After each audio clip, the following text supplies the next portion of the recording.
Good afternoon. It's a great pleasure for me to welcome Jon Alterman to the Kennedy School. Jon is the Brzezinski Chair at CSIS, the Center for Strategic and International Studies in Washington, D.C., one of D.C.'s premier think tanks. He is the director of the Middle East program there. He's a longtime expert on the Middle East, having served both on Capitol Hill in the 1980s, but also at the policy planning staff at the State Department. He serves on several federal government commissions, someone who obviously all of you want to hear. And we're very glad that as part of our Middle East initiative that he's here with us today. Jon's going to speak about Syria and the Middle East crises and the neighborhood, all the countries surrounding Syria, the impact that crisis is having on them. He'll then be very happy to take your questions. He is on the record, and I want to thank in particular Jim Smith, our Director for Communications at the Belfer Center, for having been instrumental in bringing Jon to the Kennedy School today. So, Jon, thank you very, very much for being here. Thank you very much. It's a pleasure to be here, a pleasure to see you again, a pleasure to see so many friends in the audience, some of whom I expected to see and some of whom I didn't.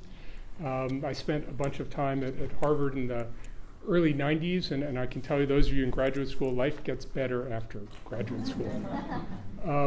I wasn't sure there was going to be anybody. I almost told Jim that they should put little gift cards under the seats to get people in the room, and somehow free food still does the magic with graduate students that it did in my day.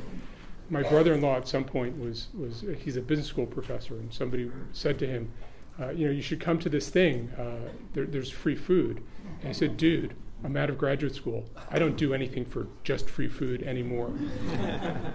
So I want to talk to you about Syria. And Syria, I think, even when you're trying to follow it, is really baffling. But it's even harder to figure out who is supporting people to do things in Syria. So part of the problem is what's happening in Syria, but part of the problem is figuring out who is trying to make things happen in Syria. There's a lot of covert assistance going on in the tens of millions of dollars. One of the hardest problems I think we have and will have in Syria is the problem of donor coordination. Because of the secrecy, because so many of the donors have so many different objectives, and because so much of the assistance is from either non-governmental or para-governmental individuals, making Providence really hard to figure out. So one way to describe this is just another one of these Cold Wars in the Middle East. The Middle East has this incredible history of Cold Wars, not only because there was a broader Cold War that we were antagonists in for much of the second half of the 20th century, but the Middle East has had its own series of Cold Wars among different parties. The most famous was between Gamal Abdel Nasser and the Saudis in the 1960s, which Malcolm Kerr wrote about quite memorably. This was part of what tore Lebanon apart in the 1970s. More recently, the Sunni Arab states supported Saddam Hussein against Iran, and then supported Iraqi Sunnis against their Shia countrymen. Syria is the most active war in the region right now, and the proxies are ubiquitous. There are an awful lot of proxies for an awful lot of parties in Syria.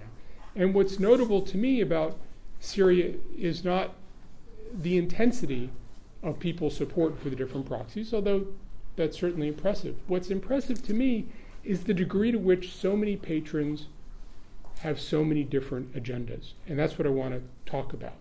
There is no regional agenda for Syria. In some cases, countries don't even have a national agenda for Syria. They have several agendas for Syria within the national policy. And rather than focusing the attention of the region, I think Syria is a reminder of the very different agendas that different Gulf actors have to their own countries and their very different agendas for the region as a whole. The simplistic way that people see Syria, people have seen Syria, is the sectarian prism, right? The Sunni Shia, or if you want to be clever, the Sushi conflict. And that is that Bashar and the Alawites rely on the Iranian government for support, hoping for some sort of Shia solidarity against a Sunni onslaught. And in return, the Sunni Arab Gulf states fight the Iranians in Syria so they don't have to fight them at home.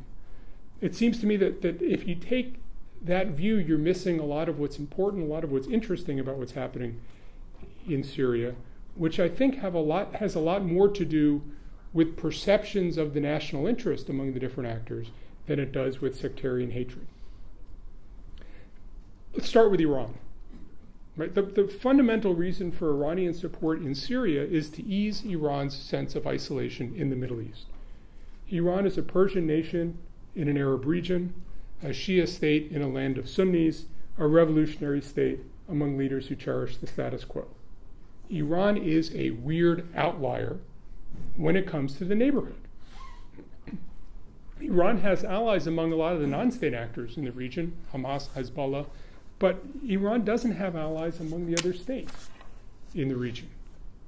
The Syrian-Iranian alliance is, I think, a strange one because Syria's Ba'athist ideology is explicitly secular and explicitly Arab. That's what they are about. Iran's ideology, shaped by Ayatollah Khomeini, is explicitly religious, and the Persian nature of the Iranian state is never far from the surface. But these two really different states need each other, and they use each other. Syria helps Iran project into the Middle East. Whether it's supplying weapons and money to Hezbollah or undermining U.S. hegemony in the region, Syria's there. Iran feels tied to the Shia community of Lebanon, and the Syrian conduit helps facilitate that relationship. Syria also helps make Iran a frontline state with Israel, which is important for Iran because the Arab-Israeli conflict is one of the things that helps Iran establish itself as a truly Middle Eastern state in a region that feels itself in conflict with Israel. And that allows Iran to exploit its hostility to Israel for regional gain. And I think most importantly, Syria helps Iran prevent the United States from running the table on the region. That is, Syria helps Iran keep the entire Middle East from being a series of allies with the United States, which would make Iran terribly isolated. Syria, which faces its own isolation in the Middle East, finds Iran to be a valuable friend as well. On a strategic level, Syria fears the same pro-Western region that the Iranians fear, and they have many of the same enemies. But importantly, they don't have a lot of the same friends. Syria facilitated the passage of Sunni jihadis to Iraq, many of whom attacked Iranian clients.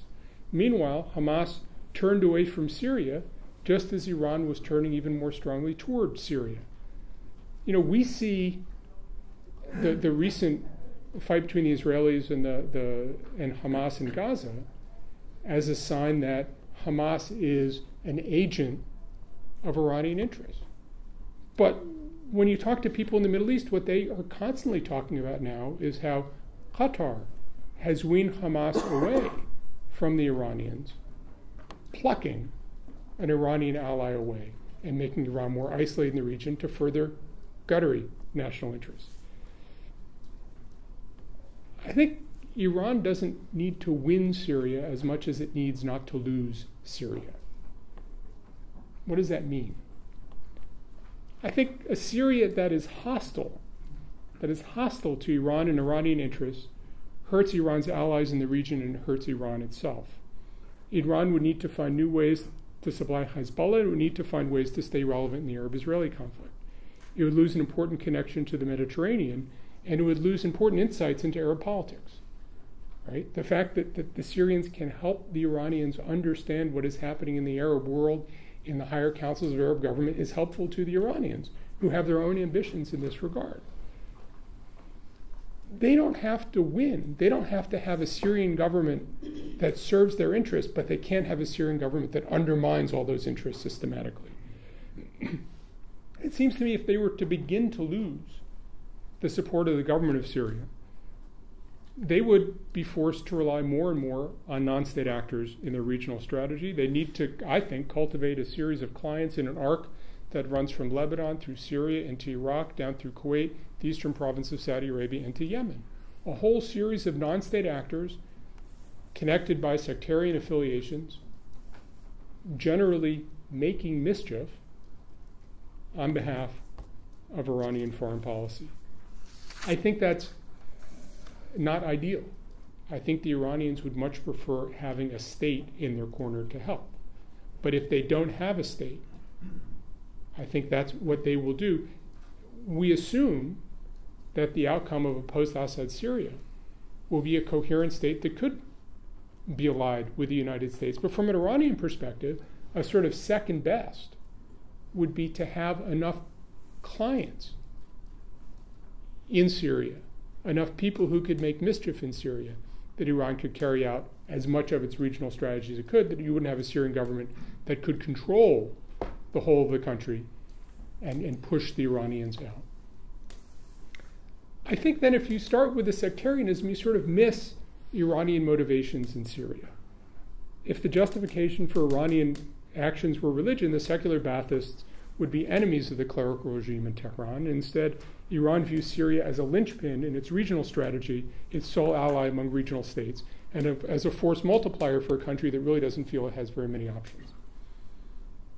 That's one side of this Cold War. Let's talk about some of the other sides of the Cold War. The sort of, in the sectarian picture, the other side is these Sunni Arab states on the southern part of the Gulf, or the western part of the Gulf, sort of southwest, really. And the two most prominent antagonists are Saudi Arabia and Qatar, but it seems to me that they have very different motivations and very different sets of allies. Should I just ignore that? Yes. I will. Saudi Arabia's hostility to Iran is deep, and it exists on several levels. In part, it's a fundamental theological hostility to Shiism, which is embedded in the religious doctrine of the Saudi establishment. Sort of adding to this is the Iranian mullah's arrogation of religious legitimacy, which rubs the Saudi clerics, who also think that they have religious legitimacy, the wrong way. Right? The Saudi king is the custodian of the two holy mosques. The Saudis don't need anybody else telling them how to be good Muslims, except the Iranian clerics are the models of emulation. They're the ones who dispense wisdom and judgment. And there is something deep and theological and real that keeps those two sides hostile. In part, separate from that, the Saudi hostility represents a historic animus toward Persians, which long predates Iran's embrace of Shia Islam 5 centuries ago, longer than 5 centuries ago. A senior royal in the Gulf at one point, when I was talking about Sunni-Shia tension, said, "You don't understand. The Iranians have only been Shia for 500 years, and they've been Persians for millennia. Don't forget that." In part, too, I think the Saudi monarchy is hostile to Iran's revolutionary rhetoric, which the conservative leadership of the kingdom finds deeply unsettling. More broadly, there's a deep Saudi sense of vulnerability to Iran, which, after all, has almost 4 times the native population of the kingdom, and a depth of history and culture that trumps Saudi Arabia by far. Right? When you go to Saudi museums of culture, they start a little bit pre-Islamic. You have a bunch of stuff about the Prophet. Ibn Saud.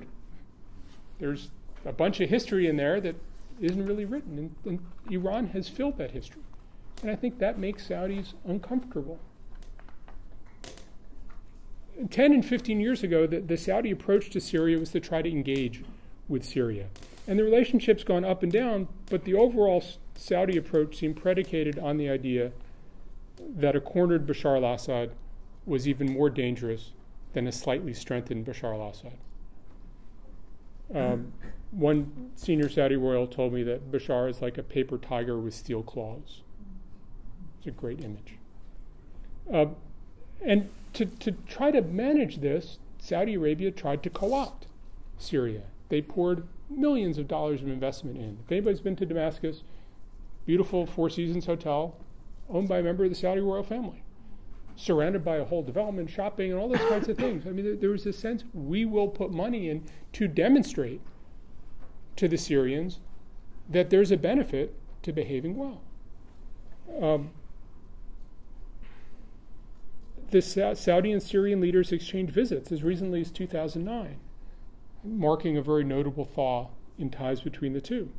But in the last year, Saudi Arabia has clearly abandoned that approach and has actively supported fighters against the government of Damascus. The Saudi interests in Syria are, to my mind, twofold. The first concerns regional issues, as it seeks to deprive Iran of an ally and to aid the Sunni community in Lebanon, which has close ties to Saudi Arabia. In a zero-sum game for power and influence, the Saudis are seeking to gain more regional power and influence, and they want to use money to do it. And the second piece of this is the Saudis really don't like revolutionary popular movements. They really don't like them. These movements are especially challenging to the Saudis when they have a religious legitimacy or religious aspiration behind them. As Saudi theology in Islam stresses those precepts that talk about the responsibility of believers to be obedient to the rulers. That's the kind of Islam, rigorous Islam, that they like. While the Saudi leadership would no doubt prefer the end of Bashar al-Assad, it fears unleashing popular movements with activist theologies that might seek to spread those theologies to Saudi Arabia. This creates a tension for Saudi Arabia, because on the one hand, Saudi Arabia continues to fear the Muslim Brotherhood, which it hosted for some time in the 1950s and 60s, but with which the Saudis have grown increasingly uncomfortable. Whereas the Saudi-sponsored religious leadership is engaged with esoteric issues and is deferential to the political leadership. So let them talk about how many angels can dance on the head of a pin. Let them talk about how you should wash your hands after this or that. That's fine. But the Brotherhood is disturbingly pragmatic and seems really interested in power. Not so cool. The doctrinal orthodoxy of the Saudi clerical establishment makes the religious element in society predictable and reassuring. The Brotherhood's embrace of expediency has made many in the Saudi leadership feel that they're competitors and not facilitators. So, as the Saudis look at the tools they have, they've often felt, it seems, that jihadis can do useful work abroad as long as they don't bring that work back with them when they come home to Saudi Arabia. Jihadis can play a useful military role from a Saudi perspective, and rumors are rife that the Saudis support Salafi groups in Lebanon and elsewhere to further their foreign policy goals. But if those Salafi groups include actual Saudis who are going to train and network and come home, that creates a huge problem for the kingdom. So where that kind of leaves Saudi Arabia, in my view, is seeing threats everywhere, being uncomfortable with Syria, but being uncomfortable not doing anything in Syria, seeing opportunities to support fighters in Syria, but not wanting to support the wrong people in the wrong way for fear that that might spill back into the kingdom. And Saudi Arabia has had this problem before. They had it in 2003, and they fought long and hard against the jihadi groups to keep them underground. There is the prospect, never far from Saudi mind, that this could create new opportunities which could come back to bite Saudi Arabia in the next decade. The Qataris, by contrast, have a much less cautious approach. They share a lot of the Saudi dislike of Iranians in their regional role, but they're much more willing to embrace Islamist governance in Syria. They've long been enthusiastic about the Muslim Brotherhood, and you could argue that it's partly for personal reasons, because the emir studied with Muslim Brotherhood-affiliated clerics when he was a kid. They supported Yusuf Qaradawi, who has become the sort of leading television cleric through Al Jazeera. And I think Qatar has, in many ways, been at the forefront of these movements for change in the Arab world, and they have seen their foreign policy be a beneficiary of these movements for change in the Arab world. I look at what happened in Egypt, and I wonder, would it have happened the same way without Al Jazeera? Would it have happened the same way without Al Jazeera not only broadcasting what was happening, demonstrating that it was a genuine national movement, helping people get information when the internet was shut down, but even more importantly, talking about this, framing it as a revolution early on into the conflict. My favorite fun fact in this whole Arab Spring moment was Al Jazeera did not call what was happening in Tunisia a revolution until 3 days before Ben Ali fell. 3 days into the protests in Egypt, Al Jazeera called this the Egyptian Revolution. They framed it. They were behind it. They helped people understand it in ways that were revolutionary. Was that a piece of Qatari foreign policy? I think it might have been, but how do you figure out what Qatari foreign policy is? Because after all, Qatar is a country with 250,000 people, rather straightforward national interests, and an emir and a prime minister who enjoy being on the international stage. Is this more than an avocation? I don't know. But they look at what's happening in Syria, and it seems like an opportunity that doesn't threaten their interests at home. It doesn't threaten the Qatari polity at home. And I think, therefore, Qatar is willing to push the brotherhood to the fore in a way that Saudi Arabia is not. And what we have then is a Qatari and Saudi interest in pushing forward efforts to help armed rebels, but very different goals for a post-Assad state. The Saudis seem to prefer a Sunni sectarian state, but probably not a religious one, and one that would act to protect the Sunni community in Lebanon.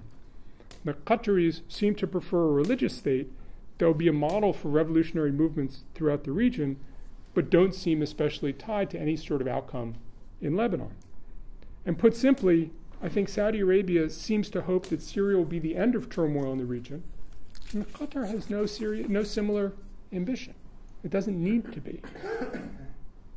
The Saudis reportedly have at least indirect ties to jihadis, and the Qataris are tied to the Brotherhood. I want to talk about another state that I haven't mentioned yet, and the reason I haven't talked about it is because it's a mystery to me. It's the dog that didn't bark, which is the UAE. Right? The United Arab Emirates was very active in Libya. They not only flew jets to support the no-fly zone, they had special operations forces in the west of the country. The United Arab Emirates was an antagonist in Libya, although I can't exactly figure out what the direct national interest in doing so was. You could argue, and some people have, that this was partly just to give the special forces guys some field experience. They've been fighting some in Afghanistan, but really doing peacekeeping things. And you just want to get the special forces guys, get the Air Force with some genuine combat experience.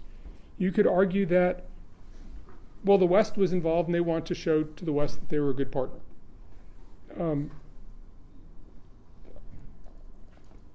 But honestly, I can't specifically explain why they were so involved in Libya and seem so uninvolved in Syria. Maybe they learned unpleasant lessons in Libya. Maybe they fear the long-term outcome is going to be unfavorable. But for whatever reason, as I'm full of room of people who probably need to write term papers in the coming weeks, it will be interesting to really figure out why the Emirati approach to Syria is so different from the approach to Libya, because you could argue that they're similar, and obviously the actions are very dissimilar. The last country I want to talk about is Iraq, which has some of the most excruciating decisions to make with its neighbor. Iraq has its own experience fighting revolutionaries and religious extremists, and it has a difficult relationship to maintain with Iran. At the same time, you have these Sunni tribes that reach across the border into Syria, which, by the way, start in Saudi Arabia and reach across the border into Syria, and you have Kurdish relations that go across that border. In Iraq, there's not an Iraqi strategy towards Syria. There are a whole set of Iraqi strategies towards Syria, I think mostly oriented toward somehow triangulating Iraqi foreign policy so it meets the various needs without tipping too far in one direction or another. So I don't see a proactive policy. I don't see an affirmative policy. It seems to me it's a bit of a defensive policy. So what that means is that Iraqi groups are essentially supporting different groups who are fighting against each other. So the Sunnis help the Sunnis, the Kurds help the Kurds, and the central government provides enough strategic support, which I assume is largely overflight for weapons, to keep Iran satisfied. I was in a meeting last week. Somebody had this wonderful phrase. I don't know if it's original. I hope it's original because it's very good and I want to steal it. that Iraq has foreign relations but no foreign policy. I think it's just a really interesting way to boil it down. And that seems especially apt right here. They have foreign relations but no foreign policy. What's the Iraqi policy towards Syria? There isn't one. There are a set of Iraqi policies towards Syria, most of which have to do with acts of omission rather than commission. There are Iraqis with strategies, but there is no Iraqi strategy. So I've talked about Iran, I've talked about Saudi Arabia, I've talked about Qatar, the Emirates, Iraq. I haven't talked about, and don't really have an ability to talk about, the roles of individuals giving money to groups in Syria. It's hard to judge the motivations of these groups, it's hard to judge their impact, but we know it's happening. And certainly while some of the anti-trafficking laws after 9/11 have made it harder to take up large donations and move it across borders, there's no question in my mind that wealthy individuals with diverse corporate interests in a range of countries can easily move money, cash, weapons, as they wish. Just run it through a Turkish company and you're done.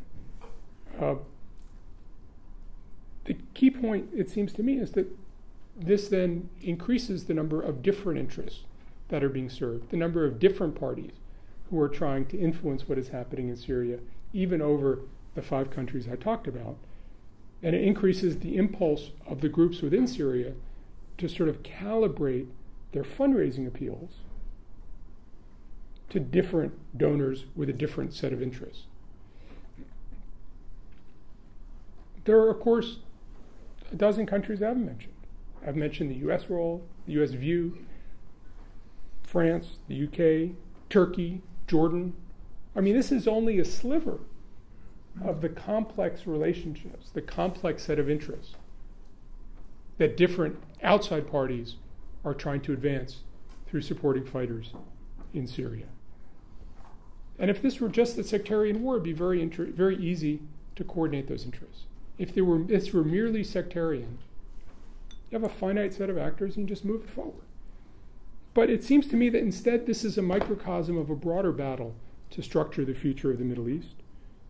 This battle is not a battle that ends with the fall of Bashar al-Assad, nor does it end with the creation of a system or the absence of a system that prevails after Assad leaves power in Syria.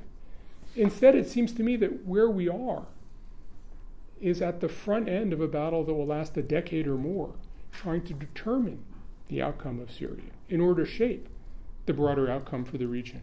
How revolutionary it is, how sectarian it is, how religious it is, which a whole diverse set of actors are trying to move forward. This struggle, this ongoing messiness in Syria, may emerge as the new normal in the Middle East.